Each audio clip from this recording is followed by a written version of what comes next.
नमस्कार। मैं बिहार के एक ऐसे शहर में हूं जो कहने के लिए नगर निगम है, लेकिन यहां पर मूलभूत सुविधाएं भी उपलब्ध नहीं है यहाँ के लोगों के लिए। और जब आप समस्याओं के बारे में सुनेंगे तो दंग रह जाएंगे कि आखिर नगर निगम में इस तरह की समस्याएं कैसे हो सकती हैं। लेकिन वो समस्याएं हैं जिन समस्याओं को सुनकर आप आश्चर्यचकित हो जाएंगे। मैं उन समस्याओं को यहाँ के लोगों के माध्यम से बताने की कोशिश करूँगा। सोचिए कि ये सासाराम शहर है, ये नगर निगम बन चुका है, इसके बाद में भी जिस तरह की समस्याएं हैं उस तरह की समस्याएं आपको ग्रामीण क्षेत्रों में भी दिखाई नहीं पड़ेगी। लेकिन उस तरह की समस्याओं से यहाँ के लोग जूझ रहे हैं। क्या कुछ समस्या है, पहले शुरुआत करते हैं। देखिए, एक सिख समुदाय के ये व्यवसायी हैं जो अपना व्यवसाय इस क्षेत्र में किए हुए हैं और बहुत ऐसी समस्याएं हैं जिन समस्याओं से इन्हें जूझना पड़ रहा है। किस तरह की समस्याओं का सामना करना पड़ता है आप लोगों को यहाँ? मेरा नाम सरदार सोनू सिंह हुआ। यहाँ पे मेन ये सासाराम का रोहतास का सबसे बड़ा मंडी है। ये जिस जगह पे हम खड़े हैं, यहाँ पे सबसे प्लस पॉइंट है, यहाँ दूर गांव देहात से हमारी माएँ बहनें आती हैं। ये यहाँ पे एक शौचालय की व्यवस्था नहीं है। और यहाँ देखिए आप, ये पोल है, यहाँ आज 20 साल से एक लाइट की व्यवस्था नहीं है। यहाँ पे अंधेरा ऐसे ही रहता है। कैमरा लगा हुआ है, कैमरा की लाइटें महीना 1.5 महीना से यहाँ पे बंद है। और यहाँ पे एक चापाकल की एक व्यवस्था भी की गई थी, जो पिछले 6 महीने से वो चापाकल अभी तक बंद है। मैंने कई बार लिखित के साथ और हमारे विधायक जी को बोला भी कि यहाँ का चापाकल बिगड़ गया है, इसका कोई सुनवाई हो। पहले यहाँ के विधायक जवाहिर प्रसाद थे तो वो हमेशा चापाकल अगर ख़राब होती थी तो बनवा देते थे। एक दिन फ़ोन हम लोग करते थे, दूसर का दिन निश्चित था कि मिस्त्री आकर उसको बना के चला जाता था। लेकिन आज हमारे जो विधायक हुए हैं राजेश कुमार गुप्ता जी, वो एक बार भी जीतने के बाद इस शहर में चौक बाज़ार गोला में अपना चेहरा तक नहीं दिखाए हैं। यहाँ नगर पालिका जो नगर निगम बना हुआ है, यहाँ पे सुबह 7 बजे से यहाँ जाम लग जाती है, क्योंकि यहाँ पे सब्जी का मंडी आड़त है, किराने का मंडी है, होलसेल, ये पूरे मंडी है। लेकिन यहाँ पे नगर निगम को सोचना चाहिए। बताइए, विधायक के बारे में तो आरोप लगा रहे हैं। यहाँ पर इस क्षेत्र के वार्ड पार्षद कौन थे? इससे पहले वार्ड पार्षद कौन थे? उनके द्वारा क्या कुछ किया गया? हमारे वार्ड पार्षद अब्दुल बारी जी हैं। जो लाइट तो उनको सोचना चाहिए कि चौक बाज़ार में लाइट जो है, क्योंकि 28 वार्ड ही जो पहले थी आज 19 वार्ड हुई है। 28 वार्ड जो पहले थी अब 19 वार्ड हुई है। लेकिन एक लाइट यहाँ पे हमको लग रहा है, हम अपने होशों में यहाँ पे 15-20 साल से देख रहे हैं, यहाँ लाइट नहीं बनी है। जो भी होती है कम से कम 12 साल 13 साल पे तो यहाँ ये नाला अभी साफ़ हुआ था। लेकिन ये अभी बरसात के मौसम में वो जिस दिन नाला निकला था, वो बरसात के मौसम से सारा पानी वैसे ही नाले में चली गई। देखिए, ये अपना दर्द बता रहे हैं और इनकी समस्या को सुनिए। हो सकता है कि ये गलत बयानी कर रहे हों, लेकिन मैं कुछ और लोगों से आपको समस्याओं के बारे में बता रहा हूँ। आप कहाँ के रहने वाले हैं? मानस रोड, गोला बाजार। गोला बाजार के। यहाँ पर क्या क्या समस्याएं हैं? आप समस्याओं के बारे में जानते हैं? किस तरह की परेशानी आप लोगों को आती है? गोला के बाजार में समस्या है। गोला बाजार यहाँ पर पूरा पानी बरसने के बाद कीचड़ लग जाता है। कोई समस्या नहीं, पर पूरा कीचड़ लगता है, सफाई नहीं होता है। बिजली की स्थिति क्या है? बिजली लाइट ही नहीं है। लाइट नहीं है? लाइट ही नहीं है। कैसे काम चलता है आप लोग? अंधेरा में गुजरना पड़ता है। देखिए, हाँ, ये हैं व्यवसायी हैं, ये बताएंगे कि क्या क्या समस्या है। बताइए। मूलभूत समस्या हम बता रहे हैं शॉर्ट में। सराय मोड़ से लेके और ये थाना रोड तक हमारा पूर्ण व्यवसायिक इलाका है। यहाँ पर तो पहले इतना जाम लगा रहता है कि कोई इधर मंडी करने आता नहीं है। ये हमारा मंडी अब कमज़ोर होते जा रहा है। काहे कि आदमी बोलता है कि गोला बाजार जाएंगे, नहीं जाएंगे, भीड़ रहता है, जाम रहता है। यहाँ के व्यवसायिक लोग दुकान 2-2 फीट बाहर निकाल के लगाते हैं, मोटरसाइकिल रोड पर लगा के चले जाते हैं। प्रशासनिक कोई यहाँ पर कार्रवाई नहीं होता है। पर्व त्यौहार आता है तो इस और जाम लगा रहता है, कोई कार्रवाई नहीं होता है। दूसरी समस्या है, महिला शौचालय होना चाहिए बाजार में। महिला दूर दराज से आती है, बाथरूम उसको चाहिए, ये विधायक जी को सोचना चाहिए। तीसरा ये है कि नगर पालिका का जो गाड़ी है कूड़ा उठाने वाला, वो दिन में 11 बजे 11:30 बजे आता है। उसकी वजह से बहुत जाम लग जाता है। नगर पालिका गाड़ी सुबह 6 बजे से 7 बजे तक आना चाहिए, जब दुकान सब बंद रहता है। जब सब दुकान खुल जाएगा, बाजार चालू हो जाएगा, तो 11 बजे आएगा, पूरा जाम लगा देगा। स्कूल का बच्चा छोटा जाएगा टेम्पो में, या मान लीजिए अपने निजी वाहन में। इसके लिए जिम्मेवार कौन है? जिम्मेवार यहाँ का स्थानीय प्रशासन है। और कौन है? स्थानीय प्रशासन है। कुछ दुकानदार संघ भी है, लेकिन दुकानदार संघ कब उसका जिम्मेवारी है भाई, प्रशासन उनको चाप चढ़ाएंगे। प्रतिनिधि को आप वोट दिए हैं, प्रतिनिधि से उम्मीद नहीं है आपको? प्रतिनिधि तो हमसे भेंट हुआ बस इलेक्शन पहले, इलेक्शन बाद तो हम उनको दर्शन भी नहीं देते, मोबाइल पर देखते हैं। कहें तब ऐसे प्रत्याशियों का क्यों वोट देते हैं आप? भैया वो अब आके बोले कि हम आपके साथ रहेंगे, आज इलेक्शन के बाद फिर हमारे सामने नहीं है। जाति आधार पर वोट दिए हैं, जाति आधार है, प्लस हम लोग उनको देखे कि नया चेहरा है। पैसा लेकर वोट दिए हैं। पैसा क्यों लेंगे, वो पैसा देंगे, पैसा देते तो फिर हम वोट दे देते। काम पैसा का बात क्या है? लोग कहते हैं कि लोगों का माने प्रतिनिधियों का आरोप है कि हम अगर वोट लेकर अगर पैसा देकर वोट खरीदेंगे तो हम विकास क्यों करेंगे? तो जो पैसा लेगा वो क्यों विकास कर? हम लोग देखिए पैसा हम लोग व्यवसायी के पास इतना है कि पैसा पर हम लोग ध्यान नहीं देते, हम लोग अपना काम देखते हैं। हम लोग को देखिए क्या क्या मुद्दा चाहिए, रात में लाइट चाहिए, कोई पोल पर लाइट नहीं है, ये व्यवसायिक इलाका है। अगर कोई दुकान में चोरी हो जाता है तो कोई यहाँ पर जानने वाला भी नहीं है, कैमरा लगा हुआ है। देखिए मुहर्रम में थोड़ा तार हिल गया था, चाहिए प्रशासन को ये जाके थोड़ा पोल सीधा करे, पोल टेढ़ा है, कभी भी गिर सकता है, ठीक ना।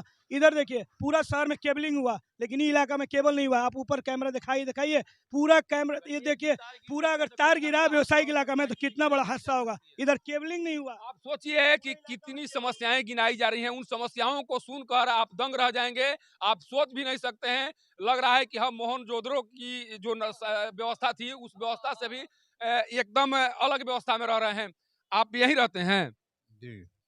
आपको भी कोई समस्या से परेशान होना पड़ता है? मेरे का समस्या रहेगा, समस्या है कि नहीं यहाँ गोला में? समस्या क्या बहुत समस्या है यहाँ पर। यहाँ शहर की सफाई नहीं होती है सही से, और बराबर इस रोड में जाम रहती है। इसके लिए किसको जिम्मेवार मानेंगे आप? यहाँ के प्रशासन है और यहाँ के समझिए जो विधायक जो है यहाँ के, कोई काम ऐसा काम नहीं होता जिसके जब से गए शहर में नहीं आना है ना देखना है। दूसरी बार वोट देंगे विधायक को? एकदम एक वोट नहीं देंगे उसको। क्यों नहीं देंगे? कोई काम ही नहीं है विधायक का, तो वोट दे के क्या होगा ऐसे विधायक को। देखिए कह रहे हैं आप इधर के रहने वाले हैं बाबा, क्या समस्या है यहाँ की? समस्या क्या है? गंदगी है, बहुत गंदगी है। आप अपने विधायक के बारे में जानते हैं? हाँ पूरा जानते हैं। क्या नाम है उनका? राजेश गुप्ता। जीतने के बाद कितने बार आए हैं यहाँ? एको बार नहीं आया। अगली बार क्या होगा? अगर चुनाव लड़ते हैं तो क्या होगा? ये नहीं जीतेगा। एकदम पक्का? हाँ। क्यों नहीं जीतेंगे? काम नहीं किया? घूमने आए नहीं करता है, कभी देख भी नहीं करता है। गंदगी हो चाहे सफाई हो, इसको कुछ नजर ही नहीं है। वोट मांगने आए थे, क्या कहे थे आपसे वो? हम लोग नहीं उसको दिए हैं। वोट नहीं दिए हैं? नहीं दिए, इसीलिए काम नहीं हो रहा है।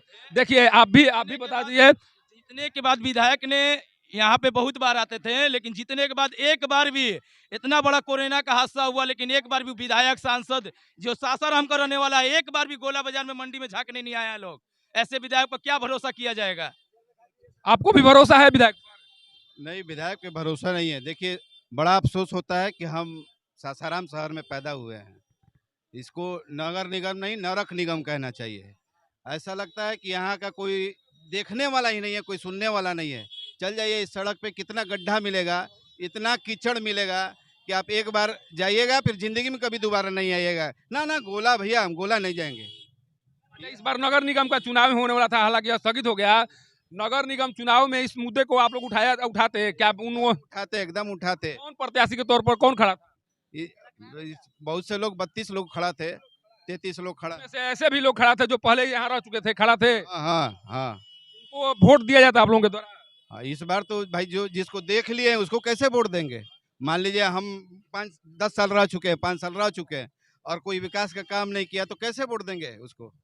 देखिए जिन प्रतिनिधियों के ऊपर इस क्षेत्र के विकास की जिम्मेवारी थी, उन प्रतिनिधियों के प्रति इन लोगों का सोच क्या है? आखिर कैसे आप कोई प्रतिनिधि पर जनता भरोसा करे? सोचिए कि इतना बड़ा आरोप लग रहा है कि जब से कर यहाँ से विधानसभा पहुंचे हैं राजेश गुप्ता, उसके बाद से इस क्षेत्र में हाल चाल लेने के लिए नहीं पहुंचे हुए हैं। सोचिए कि स्थिति क्या है। आप यहाँ से वोट लेकर गए, यहाँ के लोगों ने आपको शौक से जिताकर भेजा कि आप जाएंगे तो हो सकता है विकास करेंगे, लेकिन यहाँ पर जो स्थिति है, यहाँ के कम से कम जो भी स्थानीय प्रतिनिधि हैं उन्हें तो शर्म से डूब मरना चाहिए कि उनके रहते हुए भी शहर में इतनी समस्याएं हैं और उन समस्याओं का समाधान आपके द्वारा नहीं कराया गया। विधायक को भी सोचना चाहिए, उन्हें शर्म आनी चाहिए कि कम से कम जिनके वोट के आधार पर आप विधानसभा में पहुंचे, उनकी समस्याओं को देखने तक के लिए तक की फुर्सत आपके पास नहीं है। तो सोचिए कि अब लोग मन बना चुके हैं, कह रहे हैं कि जिस तरह से हमारा अपमान हो रहा है, जिस तरह से हमारी भावनाओं को ठेस पहुंचा रहे हैं विधायक, अगली बार अगर चुनाव में आते हैं तो उन्हें भी ठेस पहुंचाया जाएगा। ये सारे लोग कह रहे हैं, देखिए एक स्वर से सारे लोग कह रहे हैं कि इस बार अगर आते हैं विधायक तो जिस तरह से हमें अपमानित किया जा रहा है उनके द्वारा कि चुनाव जीतने के बाद एक बार भी यहाँ देखने तक नहीं आ रहे हैं, हमारी समस्याओं के समाधान को लेकर आगे तक नहीं आ रहे हैं, इस अपमान का बदला लिया जाएगा, ये लोग साफ कर रहे हैं। देखिए मैं एक और दृश्य दिखा रहा हूँ, देखिए ये सीसीटीवी कैमरा लगाया गया है ताकि यहाँ पर व्यवसायियों को सुरक्षा दिया जा सके, लेकिन सीसीटीवी कैमरा उस समय काम नहीं करता है जब विद्युत की व्यवस्था न हो। यहाँ पर जैसे ही व्यवसायी दुकान बंद कर देंगे ये पूरा मोहल्ला जो है एकदम एक तरफ से अंधेरा में डूब जाएगा। सोचिए कि ये कैसे काम करेगा। एक तरह से प्रशासन यहाँ पर खुद चोरी कराने के लिए सारा व्यवस्था का सब कुछ इंतजाम कर दिया है। प्रशासन ये देखिए ये दिखावा, प्रशासन के द्वारा दिखावा किया जा रहा है कि हमने तो यहाँ पर सीसीटीवी कैमरा लगा दिया है, लेकिन इसका लाभ क्या मिलेगा? जब पूरा शहर अंधेरा में डूबेगा उस समय ये काम ही नहीं करेगा तो फिर जिनके द्वारा आपराधिक घटनाओं को अंजाम दिएगा उसको ये कैच कैसे कर पाएगा? सोचिए कि किस तरह से यहाँ के लोगों को बेवकूफ बनाया जा रहा है। इस पर कई लाख रुपए खर्च किया गया है, पूरे शहर में यह सीसीटीवी कैमरा लगाने का दावा किया गया है, लेकिन चले जाइए जहां कंट्रोल रूम बनाया गया है वहां पर एक भी डिस्प्ले काम नहीं कर रहा है। इसलिए काम नहीं कर रहा है कि जहां पर यह लगाया गया है वहां पर विद्युत कनेक्शन है ही नहीं, वहां की बिजली गुल रहती है। सोचिए कि यहाँ के सारे व्यवसायी दहशत में जी रहे हैं कि उनके साथ कभी भी अनहोनी हो सकती है, उन्हें कभी भी निशाना बनाया जा सकता है, लेकिन इनकी चिंताओं को समझने के लिए कोई तैयार नहीं है। नीतीश कुमार लगातार सबमिट कर रहे हैं पटना में और व्यवसायियों को आश्वासन दे रहे हैं कि हम सब कुछ ठीक करने के लिए तैयार हैं, लेकिन सासाराम शहर में सोचिए कि यहाँ पर डीएम है, यहाँ पर नगर आयुक्त की व्यवस्था है, यहाँ पर डीडीसी है, यहाँ पर सारे पदाधिकारी इसी शहर में रहते हैं, लेकिन आज भी सोचिए एक बहुत बड़ी समस्या की ओर इशारा किया जा रहा है। जब दूर दराज से महिलाएं यहाँ बाजार करने के लिए आती हैं, उन्हें जब अगर कहीं परेशानी का सामना करना पड़ जाए या उन्हें अपने नित्य क्रिया से निपटने की अगर आवश्यकता पड़ जाए तो एक भी शौचालय की व्यवस्था नहीं है। किसी तरह से महिलाएं यहाँ आती हैं और आनंद फानन में बाजार करके उन्हें भागना पड़ता है। सोचिए कि जिस देश में लगातार स्वच्छता अभियान चलाने की बात कही जाती है, वहाँ का एक शहर ऐसा है जिस शहर में शौचालय तक की महिलाओं के लिए शौचालय तक की व्यवस्था नहीं है, वहां पर उसे नगर निगम का दर्जा कैसा दे दिया गया, ये ताजुब की बात है। इस बार भी स्वच्छता सर्वेक्षण में सासाराम बहुत ही घटिया प्रदर्शन किया है, बहुत घटिया प्रदर्शन किया गया है और उसके पीछे देखिए यही कारण है। ये सारे जहां पर मैं खड़ा हूँ ये व्यावसायिक हब माना जाता है, ये स्थान व्यावसायिक हब माना जाता है, लेकिन इसको मरुस्थल बनाने की कोशिश यहाँ के लोगों के द्वारा की जाए, यहाँ के प्रतिनिधियों के द्वारा की जाती है। लगातार विधायक पर आरोप लगाए जा रहे हैं कि विधायक यहाँ एक बार भी यहाँ देखने नहीं आए, समस्याओं के बारे में जानने तक नहीं है।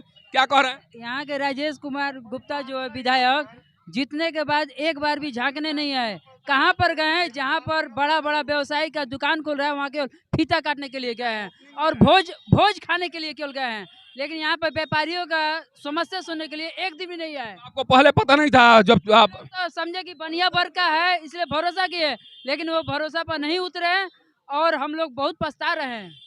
हम लोगों की ख्वाहिश थी कि हमारा नेता बनिया टाइप का हो, बनिया समाज से जुड़ा हो, लेकिन वो न बनिया के नाम पे आते हैं और न बनिया को कॉपरेट करते हैं।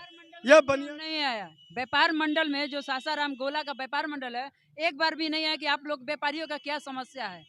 देखिए राजेश गुप्ता जी, अगर इन बातों को सुन रहे होंगे तो सोचिए कि आपके प्रति यहाँ के लोगों में कितना गुस्सा है, आपके कार्यों को लेकर इतना नाराजगी है। सोचिए इन लोगों के द्वारा कहा रहा है कि जिस समाज का प्रतिनिधित्व आप करते हैं, जिस समाज से आते हैं, उस समाज में व्यवसायिक लोग ज्यादा हैं और इनको भरोसा था कि जब आप जीतेंगे तो इनकी समस्याओं का समाधान आपके द्वारा किया जाएगा, लेकिन आपने अपने कार्यों से इन लोगों को निराश कर दिया है। एक तरह से आपके कार्यों से ये गुस्से में हैं।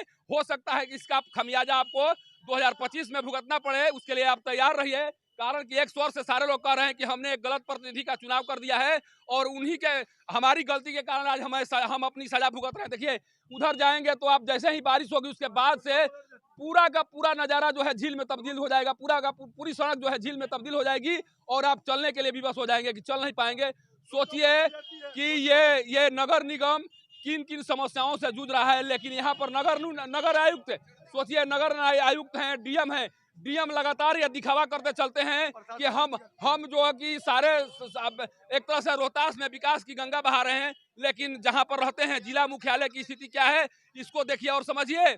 डीएम साहब कभी यहाँ भी आने की फुर्सत है तो आइए और देखिए कि यहाँ के व्यवसायी किस हाल में जी रहे हैं, महिलाएं किस हाल में जी रही हैं। अगर आपके पास फुर्सत नहीं है, जब आप यहाँ की स्थिति को, जब जिला मुख्यालय की स्थिति को आप सुधार नहीं सकते हैं, तो आपसे कैमूर पहाड़ी पर स्थित गाँव की स्थिति को सुधारने का उम्मीद नहीं किया जा सकता है। सारे लोग नाराज हैं, सारे लोग व्यथित हैं और इन्हें शर्म आ रहा है कि इन्हें कहने में भी शर्म आ रहा है कि हम नगर निगम में रह रहे हैं। हम सासाराम नगर निगम है और उसमें हम लोग रहते हैं। सोचिए, नरक निगम है। देखिए, लगातार ये लोग कह रहे हैं कि हम नरक निगम में रह रहे हैं और ये केवल और केवल यहाँ के प्रतिनिधि, यहाँ के प्रशासन और यहाँ के जो भी करता धरता है।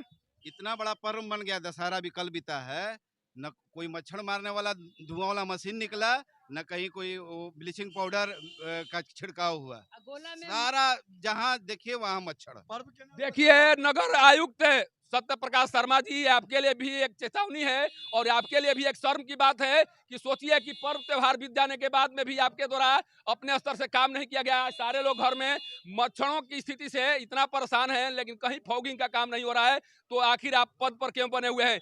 जितने भी अधिकारी हैं जिनसे काम नहीं हो रहा है, कम से कम इस्तीफा दे दे, चले जाएं। कम से कम इतना तो लगेगा कि भाई वो उनके पास कोई विजन नहीं था, वो समस्याओं का समाधान नहीं करा सकते थे, तो उन्हें इस्तीफा देकर जाना पड़ा। इसलिए अगर पद मिला है तो कम से कम यहाँ की समस्याओं का समाधान कीजिए, नहीं तो लगातार ये इस तरह की आवाज उठ रही है। 17 साल से मुख्यमंत्री नीतीश कुमार हैं और उनके कार्यकाल में भी अगर महिलाओं को शौचालय के लिए भटकना पड़े, पानी के लिए भटकना पड़े, बिजली के लिए भटकना पड़े, तो इससे खराब बात कुछ और नहीं है। और आपके सुशासन के दावे पर यह प्रश्न चिन्ह लगाने के लिए काफी है।